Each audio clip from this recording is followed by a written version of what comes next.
Hello and welcome to Politics Tonight, everyone. Thank you so much for joining us this evening. I am Olajumoke Olatunji. Chief of Army Staff restates the commitment of the Nigerian Army to defend the nation's democracy. On the interview segments for today, we focus on the president's foreign investment push with an economist, Kade Oyedeji.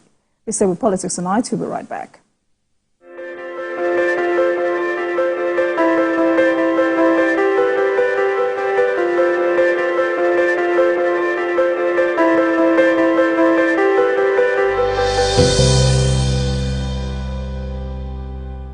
Welcome back, everyone. Thank you so much for staying with Politics Tonight. President Bola Tinubu returned from Qatar on Monday, where himself and His Highness Sheikh Tarim bin Hamad Al Thani, Emir of the State of Qatar, on Sunday in Doha witnessed the signing of historic agreements between both nations, which will open a gateway for leveraging the potential of mutual cooperation in pivotal sectors of education, enterprise development, investment promotion, youth empowerment, mining, tourism, and sport.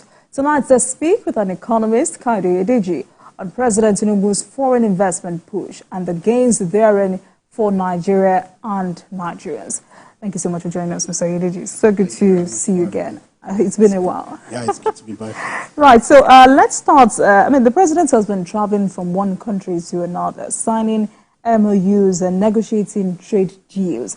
When should Nigerians begin to see the positive or yield this? All of this yield a positive result for Nigerians? Well, I think the president has taken his job as the chief salesman, the chief marketing officer of the country very seriously. And you have to give him credit for that. He was in Dubai, he was in Paris at a point, and I think some of the benefits are beginning to unfold.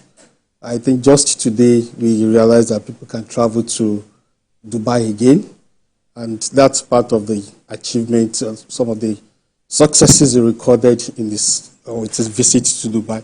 So a lot of things to be achieved.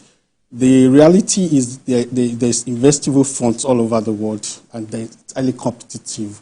Virtually every country wants a bit of that. They want to make their country good for investors to come. They want as much as that as the fund as they can get. So we've had it very tough in Nigeria. The last 4, 5, 6 years, there has been a decline, not just in Nigeria, interestingly. The whole of Africa had a little decline the last 2, 3 years in terms of foreign direct investment. And Nigeria was worst hit because we had the security challenges and co. So many blame this on the COVID-19 episode. Yeah, COVID-19, then the crisis in Russia and between Russia and Ukraine, that affected the dynamics of foreign investment across the nations of the world. But so what the president is trying to do now is we are rebuilding our economy, and we want as much as possible in terms of foreign investment to create jobs, to improve on foreign exchange liquidity and supply. So he's been going from one place to the other. And I think he has been able to record some achievements and many more. But these are not low-hanging fruits, really.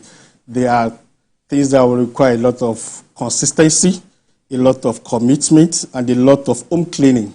You have to clean the home front. You need to make sure that your home is clean enough to attract a lot of investment. You need to make sure that people are attracted to come to your country, come to dine and wine with you, come to put their money on grant.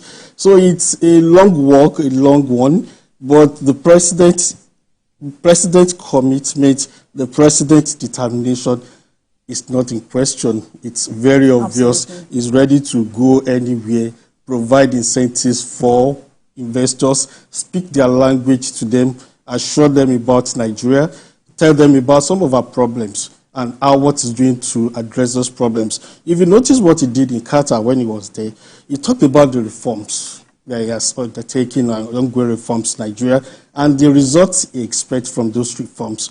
He's expecting that the economy will be very competitive and the ease of doing business will be enhanced. And, he said something in Qatar, for instance, he said, if anybody's asking you for money, please let me know. He's ready to take responsibility. And by implication, it's not hiding the reality from them. We have this problem, but we are dealing with it, and we are ready to go extra. That statement. Yeah, people are doing so because they have to question everything he says and everything he does. But the reality is, it's an open secret that we have corruption challenge. And it's an open secret that it's also a reality that if we don't address these problems and assure the international community, the investment community that you're addressing them, they may not take you seriously. So what the president did in Qatar was say, okay, if you have any challenge, I'm ready to take responsibility. I'm ready to deal with those problems. And if you remember when he went to Dubai the other time, he told them about bureaucracy. He said he was ready to break any pipe that would hinder them from doing business the way they want to do it. If you have your files gathering dust in any department, in any office, let me know. So we expect the president to create a small office within his kitchen cabinet that will deal with some of those constraints, that will deal with some of the complaints that will be coming from there. And I hope that's been done so that these people can act on his behalf, deal with any hindrance, any resistance decisively. The essence of getting foreign investment cannot be overemphasized, the purpose. We have a huge deficit in our infrastructure. And now we are beginning to see that we can use investment from the private sector, especially from abroad, to address some of these problems. We have agriculture, we have the land, we don't have the technology, we don't have the mechanized system, we have the people, the labor is cheap here. So what's stopping us from collaborating with the rest of the world to get everything we need? That's very important for us to kickstart the economy. And if you see what he has been able to achieve so far, is making the CBN to do the grant work, do a lot of work to ensure investment security of investment. And they also made that comment too in Qatar. You know, it said your investment, both your profits, both your principal, they are guaranteed. As at any time, you'll be free to take your investment out of the system. That's an assurance, that's a big incentive to whosoever will come in to invest here. So the president has his work cut off. He's the chief salesman of the economy of the country itself. He's the chief marketing officer, and I think he's doing that job very well. What is left to be done now is for other stakeholders, especially the private sector and the subnationals. You must be able to get everybody on board. We'll come to that. We'll come to that. Let's still stay on some of the things the president told the emir of Qatar. He says, our greatest strength is our people. Our strength lies in the capacity of Nigerian youths. They have energy, talents, and self-belief. By these statements, what do you think the president was aiming to achieve? Well, you see, we have the people, and we have the markets. We have the zeal, we have the energy. What we need to do is to harvest the energy, the positive energy of Nigerians, and transform it to national growth and prosperity. And we've not been able to do that very well or as effectively as we should have done in the last 20-something years of democracy. So what he's saying is this, very simple. There is abundance of talent in Nigeria. Let's come in, tap from it. Then there is abundance of labor. Labor is not so expensive. Labor is relatively cheap. Minimum wages probably far lower than what you have in other countries. If you still look at Nigerian professors are still earning $200, it may be a bad thing, but it's also an incentive for people who want to come and invest, tap from the huge resources we have in terms of human beings, and be able to transform that, join government to transform that to positive energy, boost productivity, create jobs, and all the stuff. So we have wonderful people. Nigerians are one of the most talented set of people in the world. Everywhere you go, all over the world, they are doing experts. In the field of medicine, you hardly go to any country without seeing Nigerians playing top roles. In the field of education, physics, virtually everywhere, Nigerians are there. Nigerians probably be the biggest pool of human capital you can find anywhere on the planet Earth. So what the president is telling them is that, yes, we have the people. Yes, we have the markets. Yes, we have the talent. Let's see what we can do with this. And this talent is affordable. I won't say it's cheap. It's affordable. All right. So, I mean, on that trip, 7 landmark agreements were reached, talking about cooperation agreements in the field of education, relegation of employment of workers with the government of Qatar, establishment of a joint business council between the Qatar Chamber of Commerce and Industry, and the Nigerian Association of Chambers, Industry, Mines and Agriculture. In addition to the cooperation agreements in the field of youth and sport, what does this mean for Nigeria and Nigerians? Well, you see, the major driver of this visit or this investment show it's the Nigerian Chamber of Commerce and NACIMA. They had a cooperation with their counterparts in Qatar, and they wanted to create a forum where they can handshake. And they had the president going with them. That's showing their counterparts, their business counterparts in Qatar, that we have the strongest man in Africa behind us. And we have the whole of the economy in Africa speaking here. Whenever you see the president of Nigeria, you know the weight that pulls. So they are going to collaborate in different areas: the economy, in education, in tourism, and youth development. Dubai is Qatar is a relatively small country, but you know the potentials they have.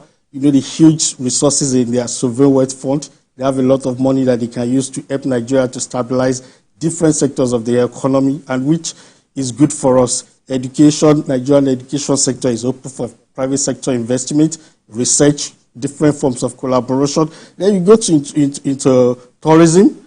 They are far ahead of Nigeria in terms of technical competence and efficiency. We have a lot of things to borrow from them, both in terms of knowledge and the capital inflow into our economy. But these are very good issues that was tabled. But like I said, one key thing which NACIMA should impress our government to do quickly is the house cleaning must be intense. The house cleaning we need to do in Nigeria must be rigorous. And we don't have time because the economy must not be allowed to slip off our hands. We must be able to make sure that we provide security. Without security, tourism and agriculture can't thrive. These are the areas where NACIMA, the Chamber of Commerce and Industry, and other critical stakeholders should sit down with government and realize that we make sure that they fine-tune the process. We do a lot of home cleaning. There's a lot of money in the Middle East. The Gulf Cooperation Council, for instance, has a lot of money. In terms of investment, about $4 trillion all over the world. Nigeria can tap from this. $4 trillion is bigger than the GDP of some leading European countries. So Nigeria has a lot to gain from them. And interestingly, they're also looking beyond the Gulf region. They are looking at agriculture, for instance. You see that Saudi Arabia has been doing a lot in terms of agriculture in Central African Republic, trying to see where they can put the body so that they also have a bit of investment in Africa, a lot of investment, really. And you know, China is not as forthcoming as it used to be. There are issues around Chinese investment. So if you look at what they are doing, the best place to look for now is to look at the Gulf region. We have a lot of similarity in terms of our culture, compatibility in terms of religion. So we are good to go if you're able to annex this thing. And I think that's why the president has been eager to accompany them and be eager to do business or do handshake with anybody who is ready to bring genuine investment into Nigeria. So it's a big one.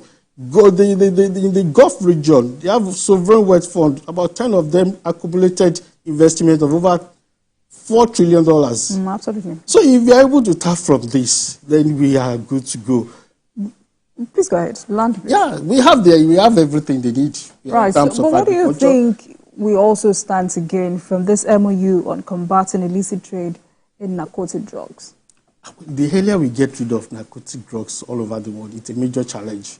The earlier we get rid of it, the better for us. So that collaboration will enable Nigeria, for instance, to make sure that they do their due diligence there. They don't allow any infiltration of drugs, either from or where. So there's a lot of collaboration. There's a lot to gain from that. And, you know, people are looking at clean business all over the world. Clean business, clean approach, accessibility, trust. These are issues that we're taking care of with this. So it's a good one that we have that handshake, we have the understanding that we can do this. The ports, everything will be clean, will be clear of all these illicit items. Then it builds a lot of confidence, it gives us a lot of courage, our counterparts a lot of courage to do business in Nigeria. All right, so let's go back to November, where Nigeria and Saudi Arabia agreed to a deal to revive the country's non-functional refineries, with the revamp to be completed within a 2 year. That's the time frame. Help me speak to the economic import of this. We have to fix our refineries. Presently, we have the Port Harcourt refinery, we have the Kaduna refinery, we have the Buharis refinery, trying to get them revamped.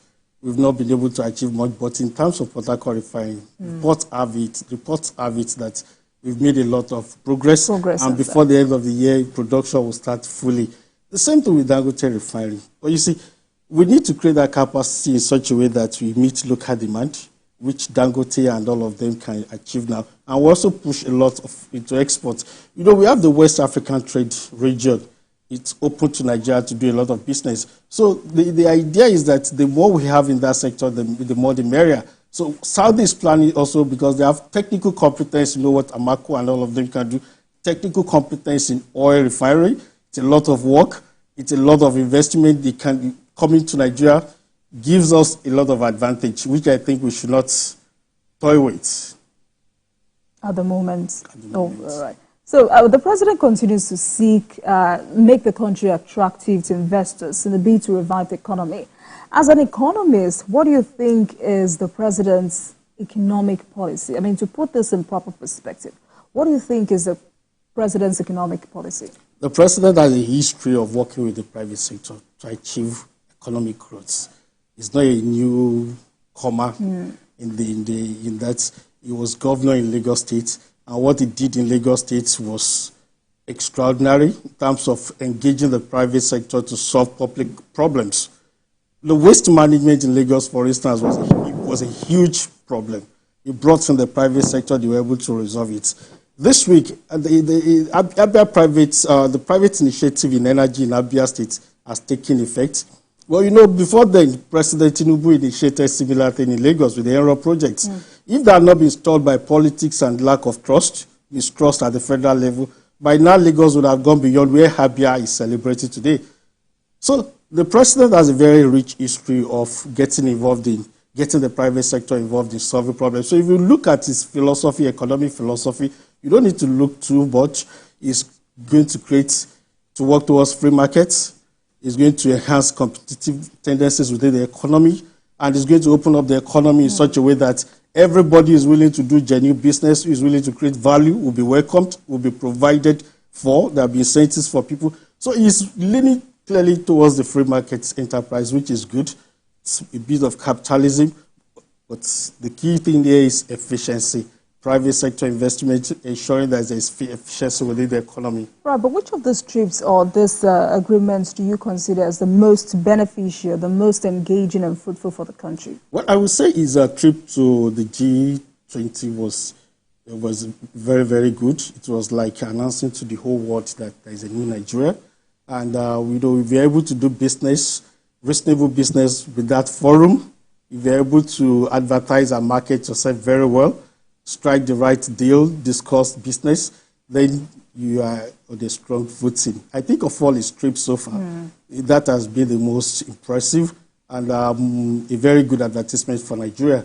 I would assume that more of such will come. They will be able to engage the rest of the world. Nigeria's problem, if you look at it very well, we need to reduce the emphasis on government providing key services within the economy. We need to look at our infrastructure. We need to look at key areas of services and find areas of engagement with the rest of the world. For instance, if you look at our budget, we barely have enough to build good roads and all that. You expect, of which the president is already doing, foreign direct investment into that sector. You expect in education will strengthen the private sector, which is already doing a lot in Nigeria. You see tourism, the potentials are there, we're barely scratching the surface. So virtually every sector of the economy needs help. So the rescue will come from within and from abroad. But unfortunately for us, we are a little bit incapacitated in terms of what our economy is doing. We need to create their environment, that enabling environment for foreigners to come, complement what we have. And one key area which the president is focusing on is to create foreign exchange stability. It's been a tough one, but gradually we are getting somewhere. By the time we are able to have foreign exchange stability, and we are able to deal with the problem of insecurity, kidnapping, banditry, armed robbery, and all that, then the economy will grow. The target this year is that we'll have growth of about 3.4, thereabouts. we can achieve a lot more. And don't forget that the target is by 2030, we should have $10 trillion economy. That's a very tough one because the implication is that you'll be growing the economy by about 16% per annum.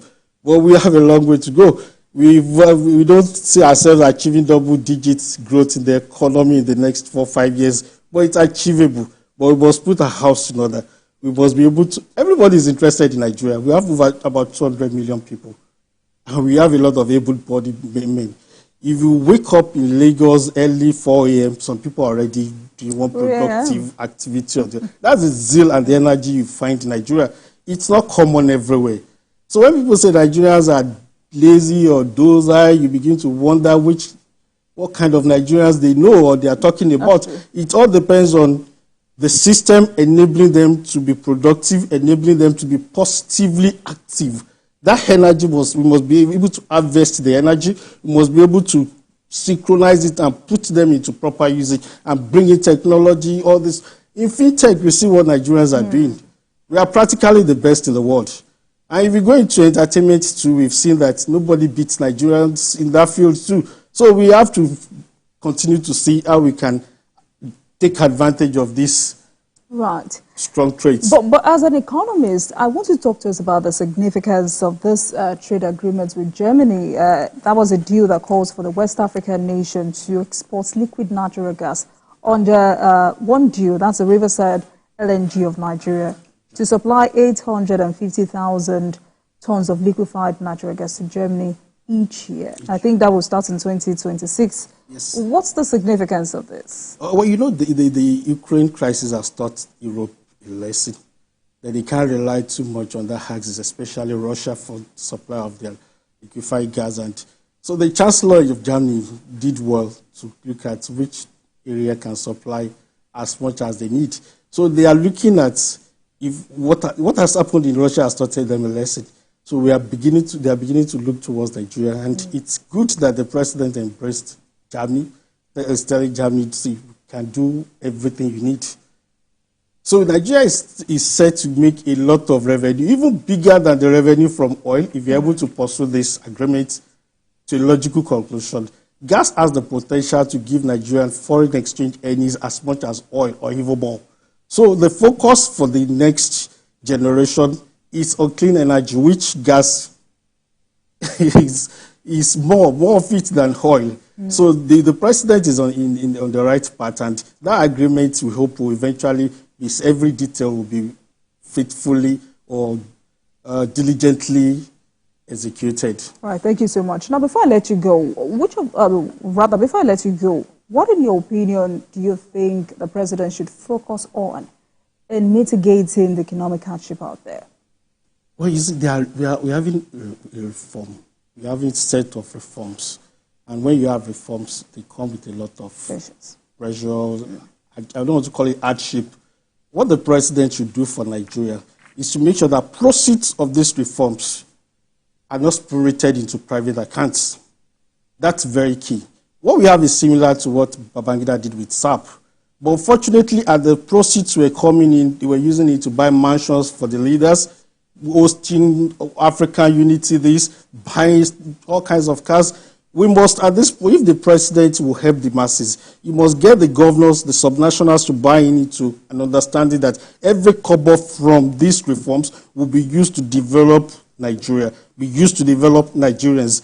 If you waste the reforms, we'll be worse off than period before. If you waste the proceeds from these reforms, that may be like Nigeria's last chance to rebuild itself or to rebuild our economy.